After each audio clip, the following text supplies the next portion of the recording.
ನಮಸ್ಕಾರ.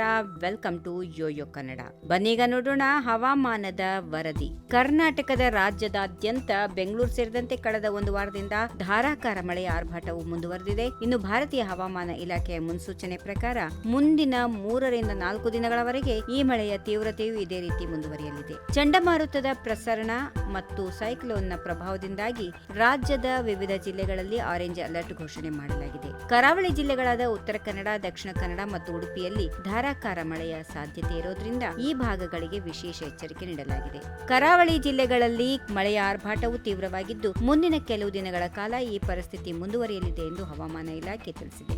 ಉತ್ತರ ಕನ್ನಡ, ದಕ್ಷಿಣ ಕನ್ನಡ ಮತ್ತು ಉಡುಪಿಯಲ್ಲಿ ಧಾರಾಕಾರ ಮಳೆಯಾಗುವ ಸಾಧ್ಯತೆಗಳಿರೋದ್ರಿಂದ ಆರೆಂಜ್ ಅಲರ್ಟ್ ಘೋಷಿಸಲಾಗಿದೆ. ಇದೇ ರೀತಿ ಉತ್ತರ ಒಳನಾಡಿನ ಬೀದರ್, ಕಲಬುರಗಿ, ಯಾದಗಿರಿ, ವಿಜಯಪುರ, ಧಾರವಾಡ, ಗದಗ ಮತ್ತು ಕೊಪ್ಪಳ, ರಾಯಚೂರು ಜಿಲ್ಲೆಗಳಲ್ಲಿ ಕೂಡ ಮಳೆಯ ಮುನ್ಸೂಚನೆ ಇದೆ. ದಕ್ಷಿಣ ಒಳನಾಡಿನ ಬೆಂಗಳೂರು ಗ್ರಾಮಾಂತರ, ಬಳ್ಳಾರಿ, ಚಾಮರಾಜನಗರ, ಚಿಕ್ಕಬಳ್ಳಾಪುರ, ಚಿಕ್ಕಮಗಳೂರು, ಚಿತ್ರದುರ್ಗ, ದಾವಣಗೆರೆ, ಹಾಸನ, ಕೊಡಗು, ಕೋಲಾರ, ಮಂಡ್ಯ, ಮೈಸೂರು, ರಾಮನಗರ, ಶಿವಮೊಗ್ಗ ಮತ್ತು ತುಮಕೂರು ಹಾಗೂ ವಿಜಯನಗರದಲ್ಲೂ ಕೂಡ ಮಳೆ ಮುಂದುವರೆದಿದೆ. ದಕ್ಷಿಣ ಒಡಿಶಾ ಮತ್ತು ಉತ್ತರ ಆಂಧ್ರಪ್ರದೇಶದ ಕರಾವಳಿಗಳು ಹಾಗೂ ವಾಯುವ್ಯ ಪಶ್ಚಿಮ ಮಧ್ಯ ಬಂಗಾಳ ಕೊಲ್ಲಿಯಲ್ಲಿ ಭಾಗವಾದ ಕಡಿಮೆ ಒತ್ತಡದ ಪ್ರದೇಶವು ಸೃಷ್ಟಿಯಾಗಿದೆ.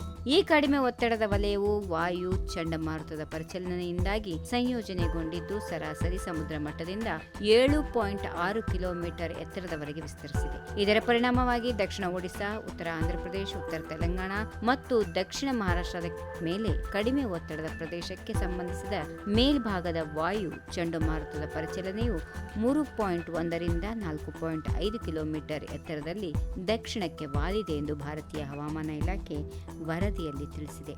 ಆಗಸ್ಟ್ 17 ರಿಂದ ರಾಜ್ಯಾದ್ಯಂತ ಮಳೆಯ ತೀವ್ರತೆಯು ಇನ್ನಷ್ಟು ಹೆಚ್ಚಾಗುವ ಸಾಧ್ಯತೆಗಳಿವೆ ಎಂದು ಭಾರತೀಯ ಹವಾಮಾನ ಇಲಾಖೆ ಮುನ್ಸೂಚನೆಯಲ್ಲಿ ತಿಳಿಸಿದೆ. ಈ ವಿಡಿಯೋ ನಿಮಗೆ ಇಷ್ಟವಾದಲ್ಲಿ ಲೈಕ್ ಮಾಡಿ, ಶೇರ್ ಮಾಡಿ, ಸಬ್ಸ್ಕ್ರೈಬ್ ಮಾಡಿ.